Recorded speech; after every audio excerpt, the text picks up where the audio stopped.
హరిః ఓం. వసుదేవసుతం దేవం కంసచానూరమర్దనం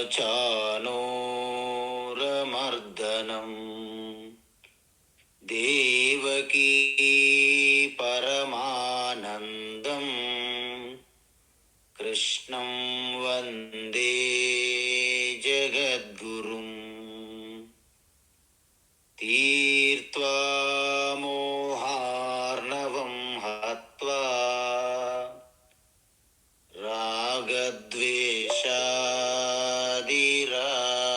రాగద్వేషాదిరాక్షసాన్ సీతా శాంతి సమాయుక్తా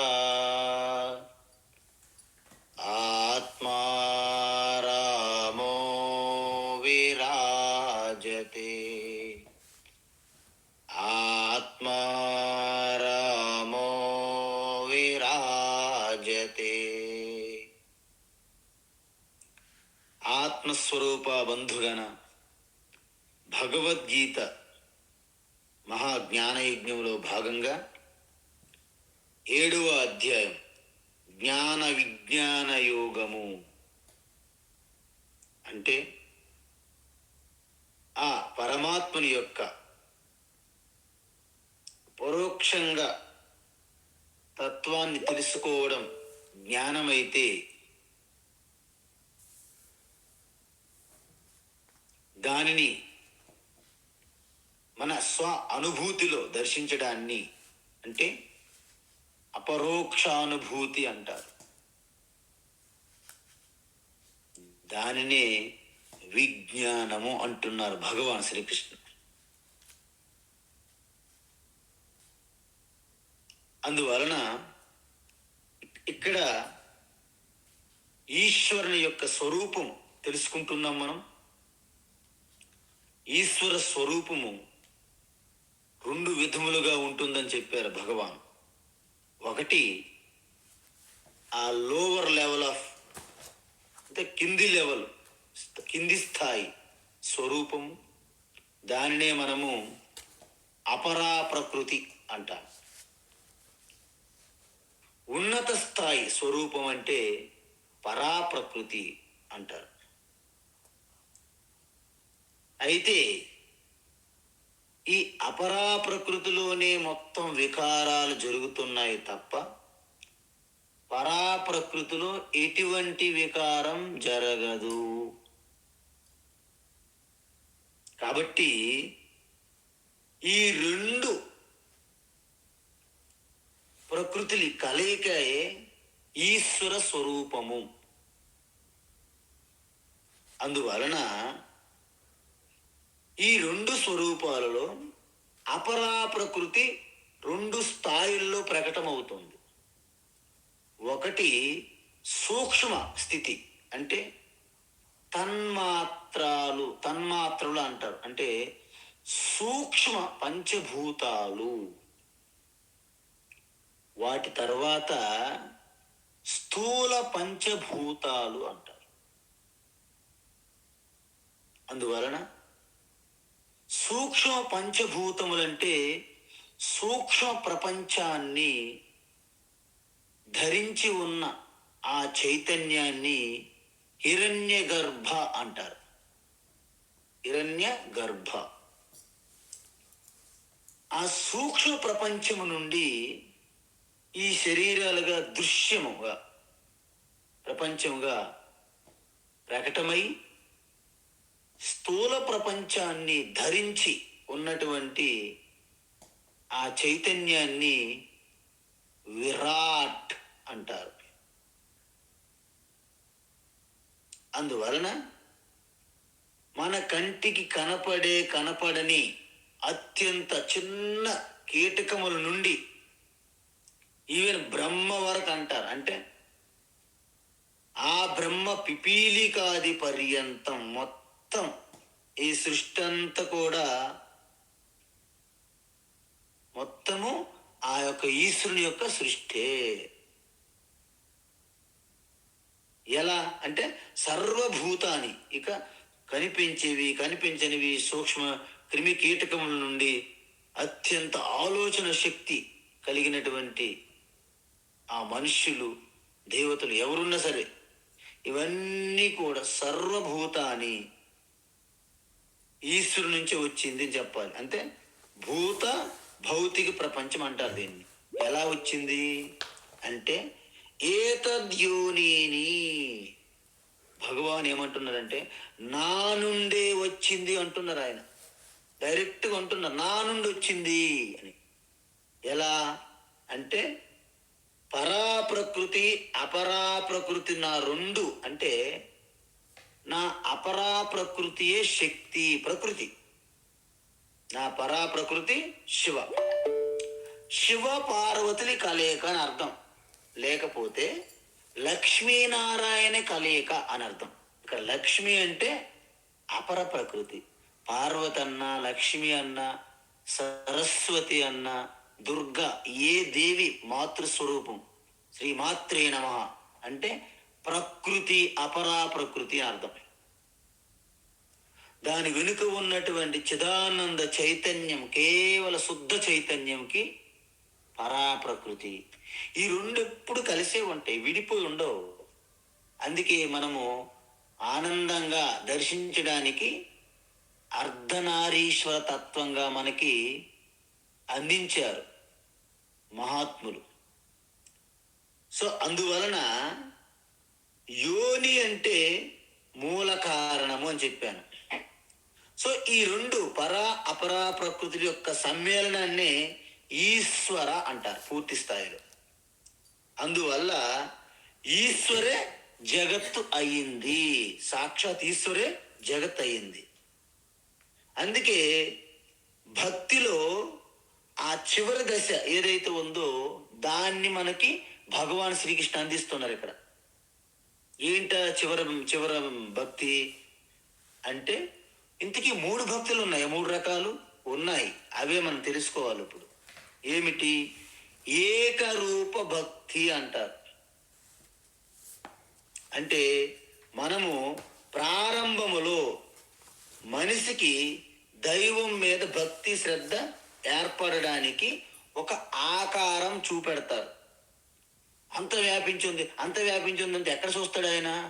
ఆకాశం అంతా ఇలా వెతుకుతూ ఉంటాడు జీవితాంతం, హిరణ్యకశిపుడిలాగా. నారాయణ కుత్రాస్తి నారాయణ, పుల్లోకల్లో నారాయణ నాస్తి ఏవా అంటాడు. ఆ గద పట్టుకొని తిప్పుతుంటాడు ఇలా. అలా అన్నట్లు ఒక స్థూలమైనటువంటి, ఎందుకు వారి బుద్ధి స్థూల బుద్ధిగా ఉంది, ఇంకా ఆరంభంలో ఉన్నారు. సో వాళ్ళకు ఒక రూపం ఇవ్వాలి. ఫస్ట్ ఆఫ్ ఆల్ భక్తిలో తీసుకురావాలంటే దానిని వాళ్ళ కళ్ళతో అలాగ చూసి ఆనందిస్తారన్నమాట. కాబట్టి వారికి మనము ఒక శివ, ఒక రామ, ఒక నారాయణ, లక్ష్మీనారాయణ, శివపార్వతులు, సీతారాములు, రాధాకృష్ణులు, ఇలా మనం గణేష్, అనేక మనము రూపాలు చూపెట్టాం. అందువలన వారు కైలాసములో ఉన్నారని, వైకుంఠములో ఉన్నారని, గోలోక బృందావనం అని, సాకేత్ అని ఏదేదో చెప్తుంటాం, పరలోకం అని, పరంధామం. ఇవన్నీ కూడా ఏకరూప భక్తికి ఒక విధానము మొదటిది. రెండోది ఏమిటి? అనేక రూప భక్తి అంటే అనేక మంది దేవతలు వెంట పడాలని కాదు. ఇక్కడ అనేక రకాలైన దేవీ దేవతను పూజించమని కాదు.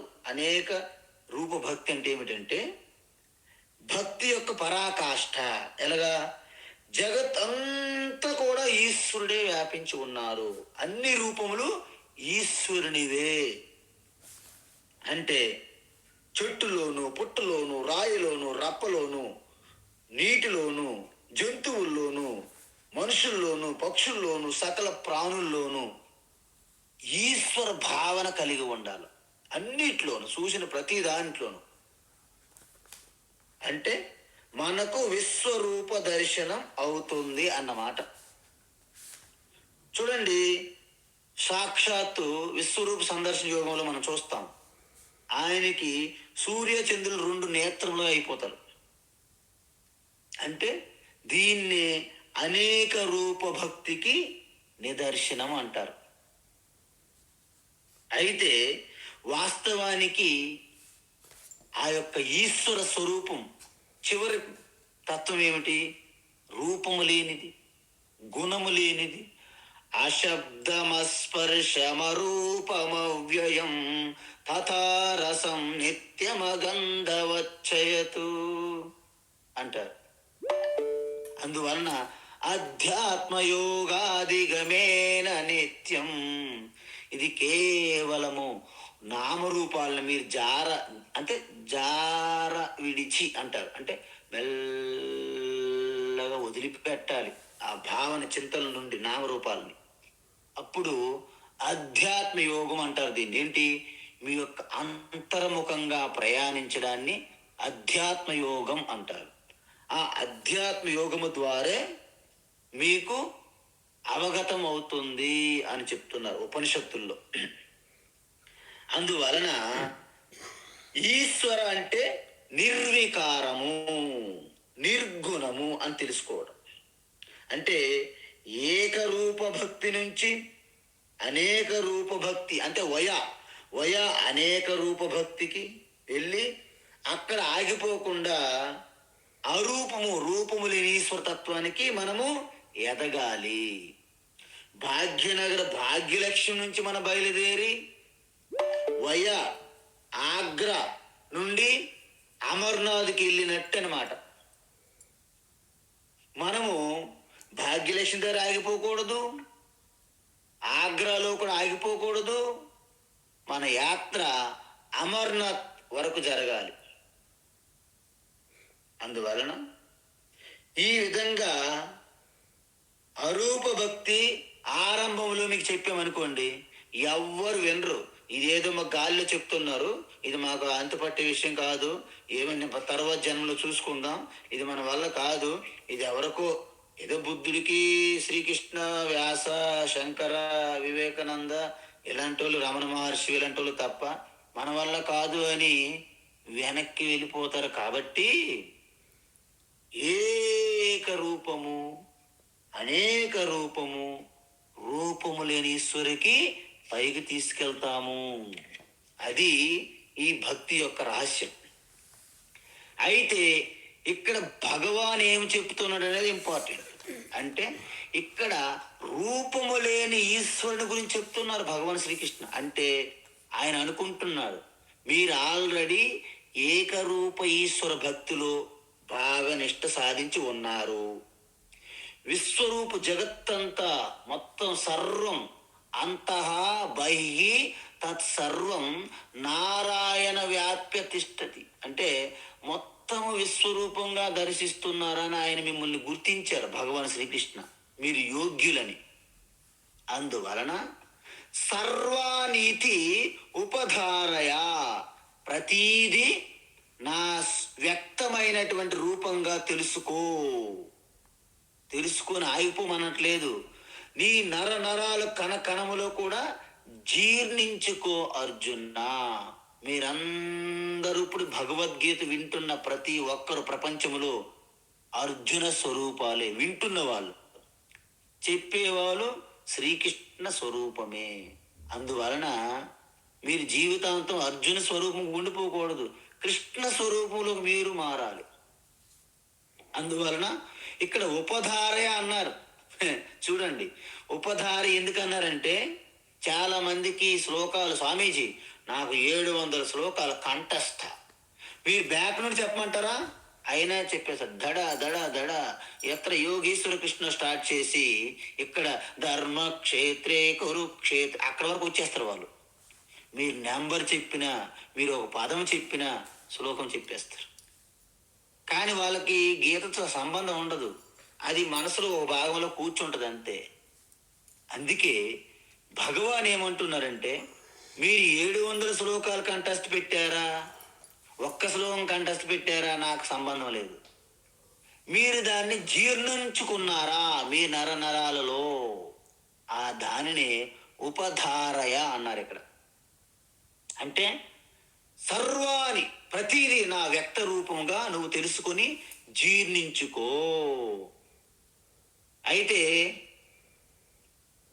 ఈశ్వర సృష్టించిన వారే కాకుండా దానిని తనలోకి లయం చేసుకునే సృష్టికర్త, లయకర్త, స్థితికర్త అని చెప్పాముగా. ఎప్పుడు చెప్పారు స్వామి మాకు? అవ్యక్తాదీని భూతాని వ్యక్తమద్యాని భారత అవ్యక్త నిధనాన్యేవ తత్ర కా పరిదేవన.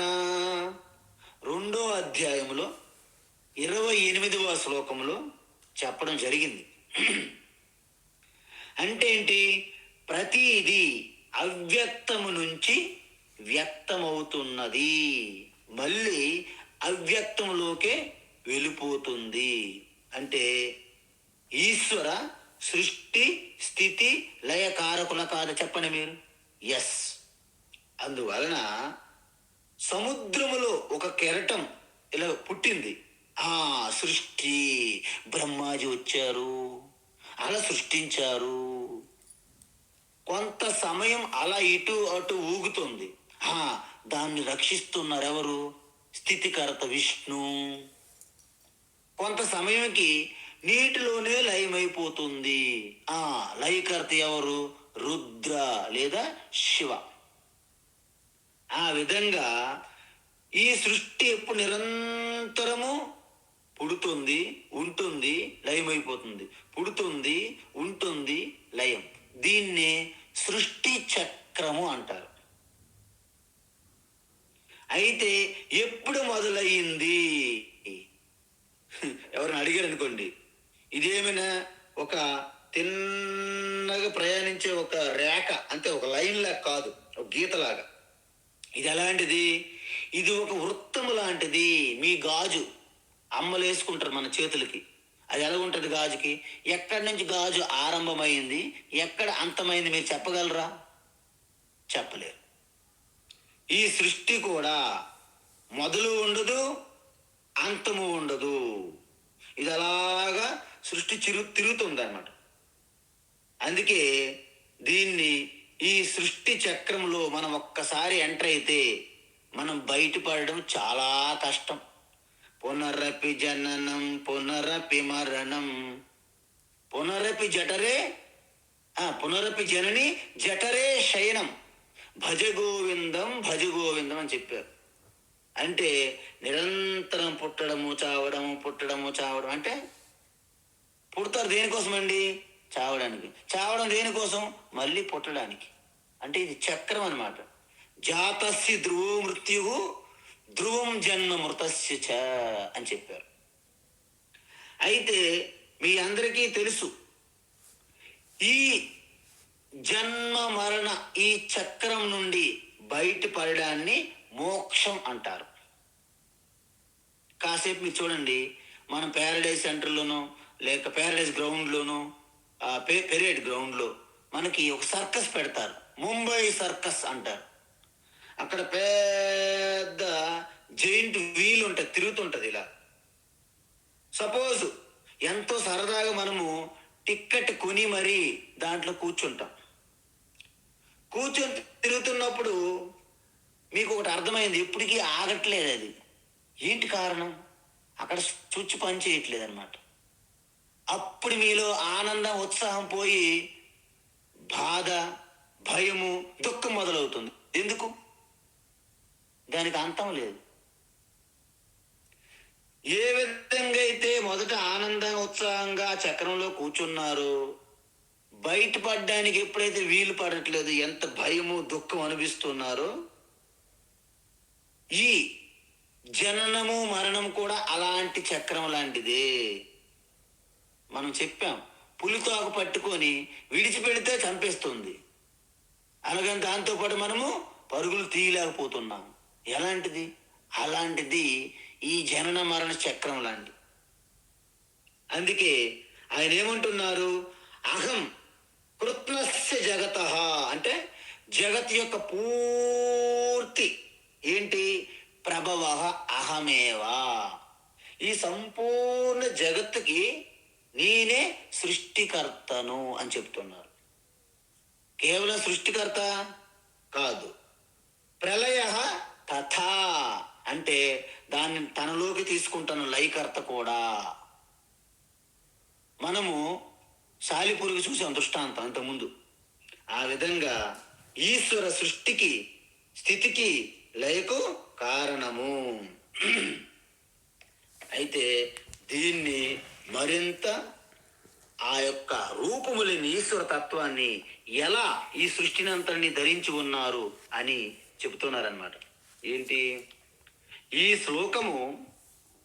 యావత్తు భగవద్గీతకి చాలా ముఖ్యమైన శ్లోకము. అందులో 7వ అధ్యాయము 7వ శ్లోకం 7/7 చాలా ఇంపార్టెంట్ శ్లోకం. ప్రతి ఒక్కరికి రావాలి. మత్త పరతరం నాణ్యత్, మత్తః పరతరం నాణ్యత్, మత్తః పరతరం నాణ్యత్, కించిదస్తి ధనంజయ, కించిదస్తి ధనంజయ, కించిదస్తి ధనంజయ, మయి సర్వమిదం ప్రోతం, మయి సర్వమిదం ప్రోతం, మయి సర్వమిదం ప్రోతం, సూత్రే మణిగణా ఇవ, సూత్రే మణిగణా ఇవ, సూత్రే మణిగణా ఇవ, మత్త పరతరం నాణ్యత్, కించిదస్తి ధనంజయ, మత్తః పరతరం నాణ్యత్, కించిదస్తి ధనంజయ, మత్తః పరతరం నాణ్యత్, కించిదస్తి ధనంజయ, మయి సర్వమిదం ప్రోతం, సూత్రే మణిగణా ఇవ, మయి సర్వమిదం ప్రోతం, సూత్రే మణిగణా ఇవ, మయి సర్వమిదం ప్రోతం, సూత్రే మణిగణా ఇవ. అద్భుతం. అయితే మనము ఈ సృష్టిని మనం గమనించామనుకో ఒకసారి, దీని వెనక ఉన్న రహస్యం ఏమిటి చూసాం. ఏమిటది అంటే ప్రతి కార్యం, ప్రతి ప్రోడక్ట్ దాని వెనక ఒక కారణం ఉంటుంది అని తెలుస్తుంది మనకి. సృష్టిలో మీరు ఎక్కడ ఏది టచ్ చేసినా, ఏది పట్టుకున్నా, ప్రతి వస్తువుకి, ప్రతి కార్యానికి ఒక కారణం ఉంటుందా లేదా చెప్పండి. అంటే మనం ఒక కుండ తీసుకుంటే దానికి కారణం ఏమిటి? మట్టి. అంటే కుండ కార్యమైనప్పుడు మట్టి కారణం అవుతుంది. అయితే సపోజ్ మనం పుట్టామని మన జన్మ తీసుకున్నారు అనుకోండి, మనం కార్యమైనప్పుడు తల్లిదండ్రులు ఏమవుతారు? కారణం అవుతారు. అయితే తల్లిదండ్రులే ముఖ్యమైన కారణమా, మూల కారణమా? ఎలా కాదు? ఎందుకు కాదు? కాదు, ఎందుకంటే వారికి కూడా కారణం ఉన్నది. వాళ్ళ తల్లిదండ్రులు ఉన్నారు. పోనీ వాళ్ళు ముఖ్యమైన మూల కారణమా? లేదు, వాళ్ళకు కూడా తల్లిదండ్రులు ఉన్నారు. అంటే వాళ్ళు మూల కారణం కాదు. అలాగా వెనక్కి వెళ్ళి చూస్తే ఆ వంశవృక్షం అలాగా వెతుక్కుంటూ పోవాలి. ఆఖరికి ఎక్కడ తేలుతుంది? అపరా ప్రకృతి, పరా ప్రకృతి అని అక్కడ తెలుస్తుంది. ఎలాగా? జగతపితరౌ వందే పార్వతీ పరమేశ్వరౌ, అక్కడ తేలుతారంట మనం ఇలా వెతుక్కుంటూ వెళ్తే. అందుకే ఈ భారతీయ సనాతన ధర్మ సంస్కృతిలో శ్రీరామచంద్రుడు మనకు తాత అవ్వచ్చు. ఎప్పుడు? అలాగ 1,000,00,000 జన్మలు వెనక్కి చూసినా శ్రీరామచంద్రుడు, శ్రీకృష్ణుడు మనకి తాత అవుతారు తప్ప, నీరు లేక వడదెబ్బ తిని ఎక్కడో ఎడారుల్లో పుట్టినటువంటి విశ్వాసాల్లో వచ్చిన వారు ఇక్కడ ఎటువంటి సంబంధం లేదని కూడా మన వాళ్ళు చెప్తారు. అందువలన మనము మన పూర్వీకులు శ్రీరాముడు గర్వంగా చెప్పాలి. మన పూర్వీకులు ఎంత అదృష్టవంతులు. మన పూర్వీకులు శ్రీరాముడిగా ఉన్నారు. ఒక వశిష్ఠుడు, వామదేవ, అరుంధతి, అనసూయ, కుంతి, వీళ్ళందరూ మన పూర్వీకులు. అవి మనం గుర్తుంచుకోవాలి. ఎప్పటికీ కూడా కృతజ్ఞత ఉండాలి మనం. కాబట్టి ఎప్పుడైతే వాళ్ళు మూల కారణం కాదో అలాగ వెతుక్కుంటూ పోతే ఇంతకీ జగత్ కారణమైనటువంటి ఈశ్వరునికి సృష్టికి కారణం ఎవరు అని అడిగారు అనుకోండి ఎవరైనా, ఏమండి స్వామి ఈ జగత్తు కారణం ఈశ్వరుని చెప్పాం కదా, మరి ఆయనకి కారణం, ఆయనకి ఎవరు కారణం అంటే ఆయన ఏమంటున్నారు, నాకు కారణం ఎవరు లేరు అని అంటున్నారు. ఎందుకు? అజోపి సన్ అవ్యయాత్మ భూతానామీశ్వరోపి సన్ ప్రకృతిం స్వామధిష్టాయ సంభవామ్యాత్మ మాయయ. 4వ అధ్యాయం చెప్పాడు భగవాన్ శ్రీకృష్ణ. ఏంటి? అజోపి సన్, నాకు పుట్టుక లేదు, నాకు కారణం లేదు. అజాయమానో బహుదా విజాయతే, పుట్టుక లేనప్పటికీ అనేక రూపములుగా ప్రకటమవుతున్నాను. ఎలా? మాయాశక్తి ద్వారా అని చెప్తారు. అంటే నేను కారణము లేని కారణాన్ని. చూసారా విచిత్రం? Causeless cause. ఈ సృష్టికి కాజ్లెస్ కాజ్ అంటే సృష్టికి కారణము లేని కారణం ఎవరు? ఈశ్వర. అందువల్లే పరాప్రకృతి అనాది అని చెప్పాను.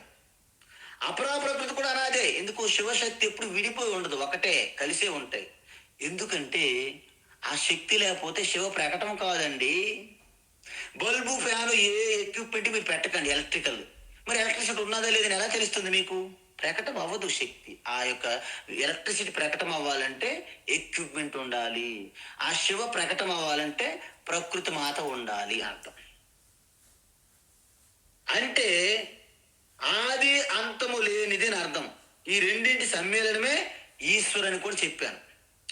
అయితే కొంతమంది అంటారు, ఏమండి శివపార్వతులు పెళ్లి చూసాం మనం, అంటే మనం చూసినట్టే చెప్తారు మన వాళ్ళు. నిజంగా ఓకే, అంత బాగా చేస్తారు కూడా. అయితే కొంతమంది అన్నారు పార్వతి చాలా అదృష్టవంతురాలు అన్నారు. ఎందుకు అని అడిగితే ఒకరు అన్నారు, పార్వతి చాలా అదృష్టవంతురాలండి, ఎందుకంటే ఆ అమ్మగారు మొత్తం జగత్తుకి మాత కదా, అది ఆవిడే కదా తల్లి అన్నారు. మరి అదృష్టవంతురాలు ఎందుకండి అంటే ఆవిడికి అత్తగారు లేదు కదా అన్నారంట. ఓహో, అత్తగారు లేకపోతే అదృష్టవంతురాలా అంటే వాళ్ళు ఎవరో అత్తల దగ్గర కొంచెం ఇబ్బంది పడి ఉంటారు. ఎందుకంటే వీళ్ళ ప్రవర్తన బట్టి అత్త ప్రవర్తన ఉంటుంది, అత్త ప్రవర్తన బట్టి కోడలి ప్రవర్తన ఉంటాయి మన సమాజంలో. కాబట్టి ఈ అత్తలేని కోడలు చాలా గొప్ప ఉత్తమరాలని అంటుంటారు బయట. ఎందుకు?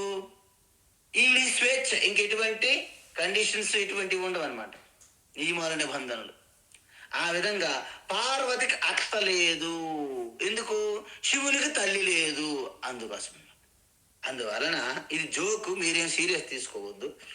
ఆ విధంగా అంటే అక్కడ మన పురాణాల్లో కూడా అదే చెప్పారు మనకి, ఈశ్వరు శివకి తల్లిదండ్రులు లేరు అని.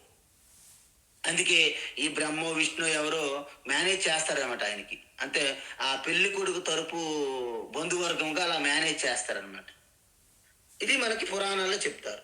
అయితే మీకు ఇప్పుడు ఒక అద్భుతమైనటువంటి ఒక సైన్స్ పరంగా ఆధ్యాత్మికమైనటువంటి ఉపనిషత్తుల్లో భగవద్గీత వెనక ఉన్నటువంటి సైన్స్ ఏమిటి, అద్భుతమైన సైన్స్.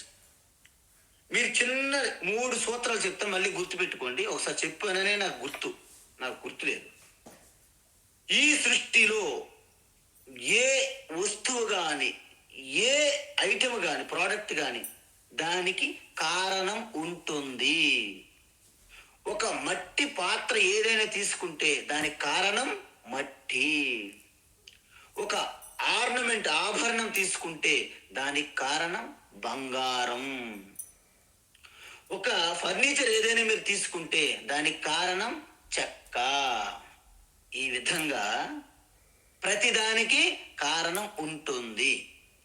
మొట్టమొదటి సూత్రం, కారణము లేనిదే కార్యము ఉండదు. అంటే మెటీరియల్ లేనిది ప్రోడక్ట్ ఉండదు అని అర్థం. మొదటి సూత్రం. రెండవ సూత్రం, కారణమే కార్యముగా అనేక రూపములుగా కనిపిస్తున్నది. అవునా కాదా చెప్పండి? కారణం అంటే మట్టి, మట్టే అనేక పాత్రలుగా కనిపిస్తున్నది అంతే, మట్టే. ఇప్పుడు మట్టి కూడా తెచ్చారు. కావడి కొయ్యేను కుండల మొన్నేను, కావడి కొయ్యేను కుండల మొన్నేను, కనుకుంటే సత్యమింతేనోయి ఈ వింతేనోయి, తెలియకపోతే చింతేనోయి అని అన్నారు. అంటే ఎందుకు? ఈ కావడి కొయ్య అనేది పేర్లు పెట్టాం మనం. వాస్తవానికి కావడి ఎక్కడ ఉంది? అది కొయ్యేగా. కుండలు ఎక్కడ ఉన్నాయి? అది మట్టేగా. అది సత్యం. అది తెలుసుకుంటే ఎంత వింత, ఎంత ఆశ్చర్యం. కాబట్టి మీకు ఎప్పుడు కూడా కారణము లేనిది కార్యం ఉండదు, మొదటి సూత్రం. రెండో సూత్రం ఏంటి? ఆ కారణమే కార్యములుగా అనేక రూపములుగా కనిపిస్తున్నది. దీన్ని బట్టి మీకేమర్థమైంది? కారణం ఒకటైనప్పటికీ కార్యాలు అనేకం. మూడో సూత్రం, కార్యము నుండి కారణము తీసివేస్తే ఏమీ మిగలదు. బ్రేస్లెట్, నెక్లెస్ నుండి బంగారం తీసివేస్తే ఏం మిగులుతుంది? ఏమీ మిగలదు. మట్టి కొండ నుండి మట్టి తీసేస్తే ఏముంటుంది? ఏమీ ఉండదు. అందుకే కార్యము నుండి కారణాన్ని తీసివేస్తే ఏమీ మిగలదు. దీని ఇంగ్లీష్లో ఏమంటారు? Every effect has its own cause. Second formula ఏంటి? The cause alone appears in many effects. మూడో సూత్రం ఏంటి? ఇఫ్ యు రిమూవ్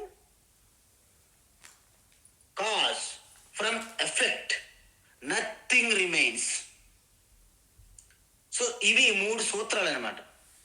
ఇది మీరు దేనికైనా అప్లై చేయండి. ఒక కుండ తీసుకుందాం. మట్టి లేకుండా కుండ లేదు. మొదటి సూత్రం పాస్.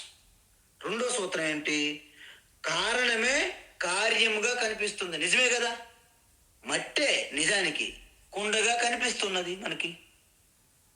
అండ్ కుండ, సాసరు, జగ్గు, కప్పు, ప్లేటు, చిన్న కుండ, పెద్ద కుండ, జారు, జగ్గు, అనేక రకాల మట్టితో చేయొచ్చు మనం. కాబట్టి కారణం ఒకటి, కార్యాలు అనేకం. మూడో సూత్రం, ఆ కుండ నుండి మట్టి తొలగిస్తే ఏముంటుంది? ఉలక్కి డొల్ల ఏం మిగలదు అక్కడ. మూడు సూత్రాలు పనిచేసాయా? ఇప్పుడు మీరు చెప్పండి, ఈ ప్రపంచం అనేది మీ ముందు ఉన్న ఒక కార్యమా కాదా? మీరు చెప్పాలి నాకు. ఎస్ స్వామీజీ, స్పష్టంగా కనిపిస్తుంది. ఇంత కనిపించకపోతే నాకు ఎందుకు ఇంత ఇబ్బందులు పెడుతుంది ఈ ప్రపంచం? బ్రహ్మాండ ప్రపంచం మన ముందు ఉంది. ఓకే. సో మొదటి సూత్రం ఏంటి? కార్యం ఉన్నది అంటే దానికి కారణం ఉండి తీరాలా వద్దా? ఖచ్చితంగా కారణం ఉండాలి. మరి ఆ కారణం ఎవరు? ఈశ్వర అనుకోండి, ఈశ్వర. మరి రెండవ సూత్రం ఏం చెప్పారు ఆయన అంటే, ఆ కారణమే కార్యముగా అనేక రూపములుగా కనిపిస్తున్నది. మీరు చెప్పండి, ఈ సృష్టి, ఈ ప్రపంచానికి కారణమైన ఈశ్వరు ఒక్కరు ఈ ప్రపంచంగా ప్రకటమయ్యి అనేక రకములుగా ప్రకటమయ్యారా లేదా? ఎస్. ప్రపంచమంతా చిత్ర రూపాలుగా ఉన్నది కదా. అంటే ప్రపంచానికి కారణం ఒక్కటే ఈశ్వరు అయినప్పటికీ అనేక రూపముల కార్యములుగా ప్రకటమయ్యారు. అంటే ఈ జగత్ ఏమిటి? ఇప్పుడు ఈశ్వరే జగత్తుగా ప్రకటమైందా లేదా? ప్రకటమైంది. ఓకే. మూడో సూత్రం ఎలా ఉంటుంది చెప్పండి. ఇప్పుడు ఈ సృష్టి నుండి ఆ కారణం ఏదైతే ఈశ్వరం అనుకున్నామో దాన్ని ఒక్కసారి తీసేసాం అనుకుందాం, ఏమవుతుంది? ఏమీ ఉండదు ఇక్కడ. అర్థమైందా? డెడ్ ప్లానెట్ అంటే సపోజ్ ఈశ్వర ఈ ప్లానెట్ భూమండలం అంతా ఒక సూర్యచంద్రులుగా పంచభూతములుగా ప్రకటన అవ్వకపోతే ఈ భూమి మీద జీవి మిగులుతుందా? జీవిస్తుందా? ఏం మిగలదు. డెడ్ ప్లానెట్ అయిపోతుంది. అంటే ఏ వత్తు ఇది ఉన్నది అంటే ఈశ్వరయే. ఈశ్వరు లేని సృష్టి ఉండదు. ఈ విధంగా మనము చూస్తే ఇంతకీ ఈ ఈశ్వర మెటీరియల్ కారణం కదా. ఏం చెప్పాను నేను? మెటీరియల్ ఆ తయారు చేసి రెండు ఈశ్వరు అని చెప్పాం మనం, సాలి పురుగు మాదిరిగా. అయితే దీన్ని అంతటిని ఈ జగత్ అంతటా ఈశ్వరుడు వ్యాపించి ఉన్నారు కదా, అధిష్టానంగా అంతర్యామిగా ఉన్నారు, వ్యాపించి ఉన్నారన్నమాట. అయితే ఎలా ఉన్నారు అని చెప్పడానికి భగవాన్ ఒక ఉదాహరణ చెప్తున్నారు ఇక్కడ. ఏంటి? సూత్రే మణిగణా ఇవా మయి సర్వమిదం ప్రోతం సూత్రే మణిగణా ఇవా. మీరందరూ కూడా ఈ బీడ్స్ అంటారు, పూసలు, ఒక దారాన్ని గుచ్చి మనం వేసుకుంటే బయటికి బాగున్నాయండి, డైమండ్స్, ఇవి ముత్యాలా, ఎక్కడ కొన్నారు? జాయలకాసులో కొన్నారు. ఓహో ఎంత! ఇవన్నీ పూసల గురించి అంటాం, కానీ వెనక పట్టి ఉన్నటువంటి దారం గురించి ఎవరు అడగరే. అది అందుకే మనము ఈ ప్రపంచంలో ఆకర్షిస్తున్నటువంటి రూపాలు ఎంట పడుతున్నాం తప్ప దీనికి అధిష్టాన ఆధారంగా ఉన్న ఈశ్వరుని మనము చింతన చేయట్లేదు. అది మన తప్పు, ఘోర అపరాధం. అందువలన మీరు ఈసారి బంగారం షాప్కి వెళ్ళేటప్పుడు ఆభరణాల మీద దృష్టి ఆపి దాని వెనక బంగారం మీద దృష్టి పెట్టండి. మనకి ప్రాక్టీస్ చేయాల. కానీ బంగారం షాపులో ఉన్నటువంటి వ్యాపారస్తులు వాళ్ళు మాత్రం జ్ఞానులు. వాళ్ళకి ఆభరణం ఏమి దృష్టి లేదు, వాళ్ళకు బంగారం బరువు మీదే దృష్టి ఉంటుంది. సో మన దృష్టి కూడా వాళ్ళ మాదిరిగానే మారాలి. అంటే స్వామీజీ మేము ఆధ్యాత్మిక భగవద్గీత అవుతున్నాం, తపస్సులో ఉన్నాం. తపస్సులో మేము బంగారం షాప్కి వెళ్ళకూడదు కదా, బంగారం మేము ముట్టకూడదు, మేము ఉంచకూడదు. అది కాదు ఇక్కడ చెప్పాల్సింది. మీరు బంగారం షాప్కి వెళ్ళండి, బంగారం కొనండి, బంగారం ధరించండి, కానీ ఆభరణాల నామరూపాల మీద మీరు కొట్టుకుపోకూడదు. దాని వెనకున్న తత్వాన్ని గుర్తు చేసుకోవాలి. అన్ని ఈ యొక్క భోగములు అర్థమంతా మీరు అనుభవించవచ్చును, కానీ వాటితో పాటు మీరు మమేకం అయిపోకూడదు. బలంగా అంటే అంటున్నట్టుగానే ఉండాలి. పద్మపత్రమివాంబస. అందుకే రామకృష్ణ పరమహంస ఏమంటారంటే పడవ నీటిలోనే ఉండాలి. స్వామీజీ పడవ నీటిలో వద్దు, మేము ఇసుక మీద పెడతాం. ఇసుక మీద పెట్టేందుకు పడవ అవసరమే లేదు మనకి. పడవ ఎక్కడ ఉండాలి? నీటిలోనే ఉండాలి. కానీ నీరు పడవలోకి రాకుండా చూసుకోవయ్యా అని చెప్పారు. అంటే నేను సమాజం అనే సంసార సాగరంలోనే ఉండాలి. లేదు తప్పించుకొని నేనేమో మానసరోవరం వెళ్ళిపోతాం, అక్కడ కూడా నీకు సంసారమే ఉంటుంది. ఎందుకు? ఇదే మనసు, ఇదే బుద్ధి, ఇవే ఇంద్రియములు. కాబట్టి నువ్వు సంసార సాగరంలో ఉన్నప్పటికీ ఈ సంసారం అనే ఈ సుఖ దుఃఖాలు రాగద్వేషాలనే నీరు నీలోకి రానివ్వకుండా చూసుకోవాలి. అందుకే మన ధ్యాన శ్లోకంలో ఏం చెప్పాము? తీర్త్వా మోహార్ణవం హత్వా రాగద్వేషాది రాక్షసాం.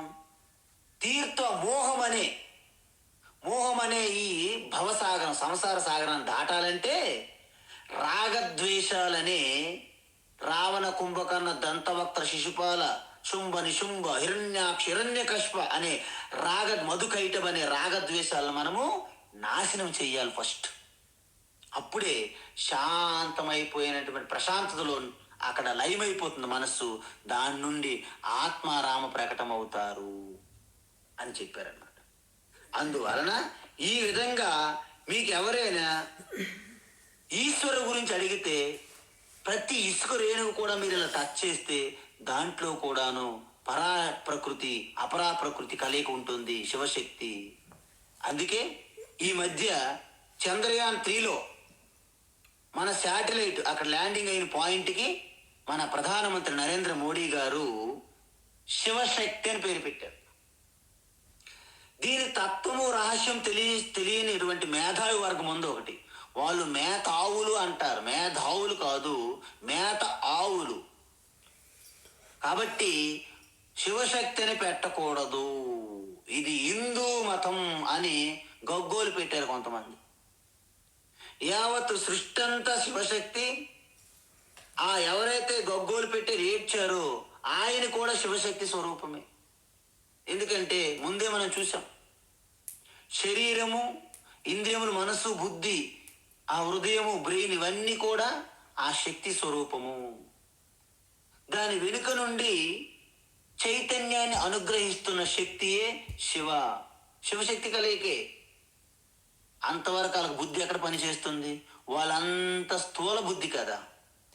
ఏమంటే మేము సైంటిస్టులము, మేమేమో పరిశోధనలు, అంత సైన్స్ ప్రకారం ఉండాలని మాట్లాడతారు.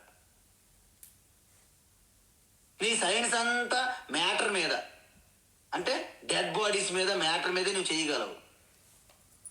దాని నుంచి ఉన్నతమైనటువంటి పరిశోధనలు ఏంటి? Spiritual science. అందుకే ఇక్కడ 2 రకాల సైంటిస్టులు ఉన్నారు. ఒకటి భౌతిక శాస్త్రవేత్తలు, material scientist, grade B. 2 spiritual scientist అంటే గ్రేడ్ ఏ. గ్రూప్ 1 సివిల్స్ మాదిరిగా.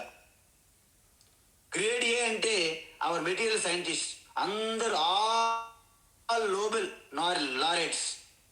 మరి స్పిరిచువల్ సైంటిస్ట్ అంటే మన ఋషులు, యోగులు అన్నమాట. అందువలన ఈ విధంగా ఆ శివశక్తి కలయికే యావత్తు సృష్టి. అయితే ఎవరైనా మీకు దేవుడు ఎక్కడున్నాడు అడుగుతారు. ఇదో పెద్ద ఫ్యాషన్ అయిపోయింది అన్నమాట. బయట వేదికల మీదకి ఈ యొక్క హిందూ మతము, మూఢనమ్మకాలు, విశ్వాసాలు, వీళ్ళు అనేకమైనటువంటి రూపాలు పూజిస్తారు, వీళ్ళు విగ్రహారాధకులు, వీళ్ళు అజ్ఞానులు అని కొత్త కొత్త మోకలు ముఠాలు వస్తుంటాయి. వాళ్ళు ఎంత తప్పు చేస్తున్నారంటే, కేవలము ఈ సృష్టిలో చెట్లకు కానీ, అనేక కీటకాలు, పక్షులు, ఈ ప్రకృతిలో దేనికి కూడా ఆత్మ లేదు, కేవలం మనుషులకి ఆత్మ ఉందని భ్రమలో ఉన్నారు. ఈ వెస్టర్న్ ఫిలాసఫీ ఉన్నది అలాగా. కొంతమంది ఫిలాసఫీలో అక్కడి నుంచి వచ్చిన తెగలు ఉన్నాయి. కొన్ని తెగలు అంటే కన్ఫ్యూజ్ అయిపోయిన తెగలు అనమాట అవి. ఉదాహరణకి బ్రహ్మకుమారీస్, ఈ పాదిరీ గ్రూప్స్ ఉన్నాయి, మిషనరీస్. అందుకే ఇప్పుడు ఉన్నదంతా క్రిస్టియానిటీ లేదు, ఓన్లీ చర్చియానిటీ ఉన్నదన్నారు Swami Chinmayananda Maharaj. Only Churchianity is there is no Christianity. Brahmakumaris కాదు, వాళ్ళు బ్రహ్మకుమారీస్ అన్నారు. అంటే భ్రమే వాళ్ళకి ఆధారం, భ్రమ నుంచే పుట్టినటువంటి కుమారులు కాబట్టి బ్రహ్మకుమారీసు. వాళ్ళని బ్రహ్మకుమారీస్ అని మీరు మర్చిపోయి అంటున్నారేమో, చెక్ చేసుకోండి అంటున్నారు. వీళ్ళందరికీ ఏమిటంటే ఈ ప్రకృతి గురించి సాక్షాత్ ఈశ్వర మన ముందు ప్రపంచంగా ప్రకటమై ఉన్నారని తెలియదు. అందుకే వీళ్ళు ప్రకృతిని నాశనం చేసేస్తుంటారు అన్నమాట. ఆ యొక్క వెస్టర్న్ కంట్రీస్ ఈరోజు గొగ్గోలు పెడుతున్నారు. వర్షాకాల సమయంలో ఎండలు, ఎండాకాల సమయంలో వర్షాలు, ఇవన్నీ మారిపోతుంది ప్రకృతి. ఎందుకు? వీళ్ళు ప్రకృతిని ఈశ్వరుగా గుర్తించట్లేదు. అది కేవలం ఒక్క సనాతన ధర్మానికే ఆ జ్ఞానం ఉన్నది, మిగతా ఎవ్వరికీ లేదు ఈ సృష్టిలో, ఈ భూమి మీద. అందుకే ప్రకృతిలో ఉన్నటువంటి ప్రతి రూపాన్ని కూడా మనము ఈశ్వర స్వరూపంగా పూజిస్తాము. ఒక పసుపు ముద్ద తీసుకొని విఘ్నేశ్వరుడిగా పూజిస్తాము. విఘ్నేశ్వరుడిగా భావన చేసేటప్పుడు అది పసుపు కాదు, అది సాక్షాత్ భగవాన్ గణేష్. శిలాఖండం తీసుకొని శివలింగంగా భావించి పూజ చేస్తాము. అందుకే మీరు చూడండి, ఈ పంచభూతాల్లో కూడా ఈశ్వరుని మనము ఆరాధిస్తున్నాం.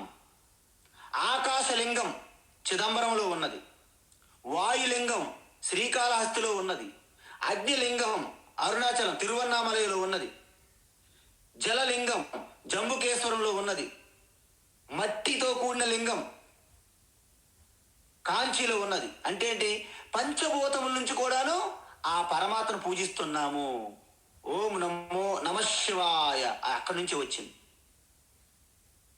ఈ విషయం మనకు తెలియట్లేదు. నాగేంద్రహారాయ త్రిలోచనాయ భస్మాంగరాగాయ మహేశ్వరాయ నిత్యాయ శుద్ధాయ దిగంబరాయ తస్మై నకారాయ నమః శివాయ నమః శివాయ నమః శివాయ నమః శివాయ నమః శివాయ. పంచాక్షరి స్తోత్రంలో ఈ యొక్క పంచభూతములు కూడా ఆ ఈశ్వర ప్రకటమై ఉన్నారు అని తెలిసిపోతుంది. అందువలన మనకు ఆ దృష్టి ఉండాలి, సూక్ష్మ దృష్టి కావాలి. నాకు ఈశ్వర దర్శనం కలగట్లేదంటే ఎంత అజ్ఞానం అండి. గంగా నది ఒడ్డులో ఉండి మీరు బావి తవ్వుతారా? ఇది అజ్ఞానం కాదు. గంగా నది ఒడ్డులో ఉండి ఒకడేమో ఊరికే కష్టపడి బావి తవ్వేస్తున్నాడు ఆ ఒడ్డు మీద, గంగా నది ఒడ్డు మీద. అరే, ఈ సృష్టి అంతా ఈశ్వరుగా సృష్టి. ఈశ్వర సృష్టి నిరంతరము నువ్వు సృష్టి కంటే అవుట్ సైడ్ ఉంటేగా, ఈశ్వరు ఒడిలో ఉన్నావు. కెరటంకి అజ్ఞానం ఎక్కువైపోయి నేను సముద్రం వేరు నేను వేరు, జలం వేరు నేను వేరు అని భ్రమలో ఉంటది కెరటం. అసలు బయటకు వస్తే కెరటం అని దానికి ఎవరైనా పిలుస్తారా? దాని ఉనికే ఉండదు.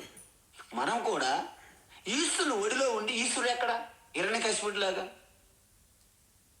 కాబట్టి ఇప్పుడు భగవాను ఈ సృష్టిని ఎలా దర్శించాలి అని ప్రశ్న మనకి. అయితే మీరేం కంగారు పడకండి మై డియర్, శృణు, లిజన్ చెప్తున్నారు. ఏమిటి? రసోహమప్సు కౌంతేయ రసోహమప్సు కౌంతేయ రసోహమప్సు కౌంతేయ ప్రభాస్మి శశి సూర్యయోః ప్రభాస్మి శశి సూర్యయోః ప్రభాస్మి శశి సూర్యయోః ప్రణవః సర్వవేదేషు ప్రణవః సర్వవేదేషు ప్రణవః సర్వవేదేషు శబ్దః కే కే పౌరుషం ఋషు శబ్దః ఖే పౌరుషం ఋషు శబ్దః ఖే పౌరుషం ఋషు రసోహమప్సు కౌంతేయ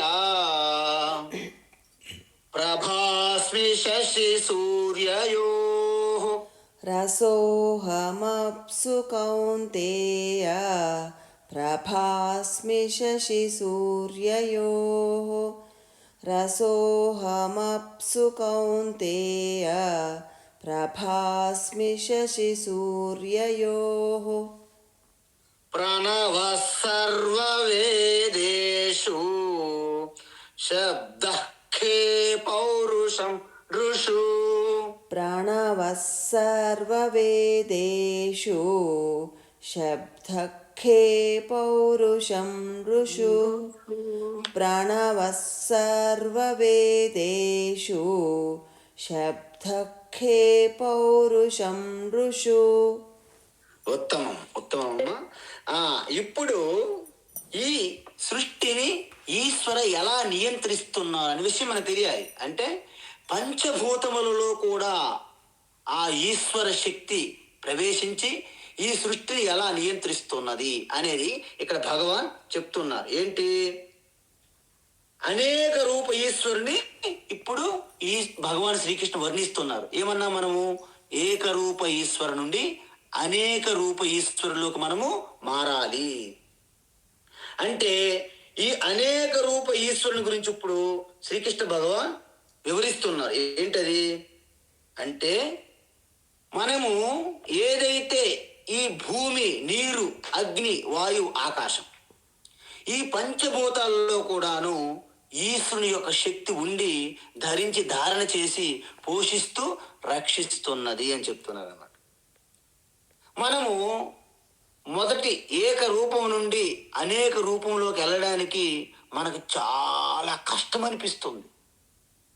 ఇంతకుముందు మనం చూసాం భాగవత పురాణంలో ఎక్కడ చూసినా ఆ గోపికల విరహ గీతం అంటే విషాదం. ఎందుకు విషాదము? శ్రీకృష్ణ అంటే అధరం మధురం, ఆ యొక్క రూపము అదొక అందము. ఆ రూపాన్ని వర్ణిస్తూ కృష్ణ భక్తిలో మొదట ఆరి తేలుతుంటారు. అయితే కృష్ణ ఎప్పుడు కూడాను ఉంటారు, వెళ్తుంటారు కదా. కృష్ణ ఉన్నప్పుడు బ్రహ్మానందంలో ఉంటారు. కృష్ణ అక్కడి నుంచి మాయమైనప్పుడు విరములు, అలాగ విషాదంలో కూరుకుపోతుంటారు. అలా ఉండడాన్ని భగవాన్ శ్రీకృష్ణ వారికి ఒక బోధ చేశారు. వాళ్ళ భయం పోగొట్టారు. నేను మీ అందరి మనస్సుల్లో అంతరాత్మగా ఉన్నాను, అందువలన ప్రతి దేహం, ప్రతి శరీరంలో ఆత్మస్వరూపంగా అంతరాత్మ ప్రత్యేగాత్మగా ఉన్నాను అని చెప్తూ, ఎప్పుడైతే కృష్ణ నాలో ఉన్నారు, ఇంక బయట లేదని తెలుసుకున్నారో గోపికలు నిశ్చింతగా కృష్ణ చింతనలోనే నిమగ్నం అయిపోయారు. ఎప్పుడైతే కృష్ణ చింతనలో నిమగ్నం అయిపోయారో ఇక వాళ్ళ ప్రపంచంతో పెద్దగా సీరియస్నెస్ లేదనమాట. నారద మహర్షి వచ్చి మీకు భక్తి యొక్క పూర్తి తత్వాన్ని చెప్తాను రండి గోపికలారా అంటే, మాకంత ఖాళీ సమయం లేదు నారదా అని నమస్కారం పెట్టి వదిలేశారనమాట. ఎందుకు? ఏ క్షణం కూడా ఆ కృష్ణ చింతన నుంచి ఒక క్షణం పాటు కూడా ఉండలేరు వాళ్ళు. మరి దేవర్షి నారద మాటలు వినాలంటే కృష్ణ చింతన కాస్త పక్కన పెట్టాలి కదా. అంత సమయం కూడా వాళ్ళకి లేదు కాబట్టి తోసిపుచ్చారనమాట నారద మహర్షి యొక్క ఆ యొక్క సలహాలను. అందుకే వారి యొక్క గొప్ప భక్తిని నారద మహర్షి భక్తి సూత్రాల్లో పెట్టారు. యథా గోపికానాం అని. అంటే గోపికల భక్తి ఎలా ఉంటుందో, పరమ ప్రేమ స్వరూపం, స్వస్వరూప అనుసంధానం, అది అసలైనటువంటి నిజమైన యథార్థమైనటువంటి అల్టిమేట్ భక్తి అని చెప్పారు. అయితే ఇక్కడ మనం ఏడో శ్లోకం చూసాం కాబట్టి ఇప్పుడు 8 నుండి 9 అలాగా ఈ యొక్క మొత్తం విశ్వరూపాన్ని వివరిస్తారు. అది రేపటి క్లాస్లో చూద్దాం. హరి ఓం తత్సత్. సర్వం శ్రీకృష్ణార్పణమస్తు.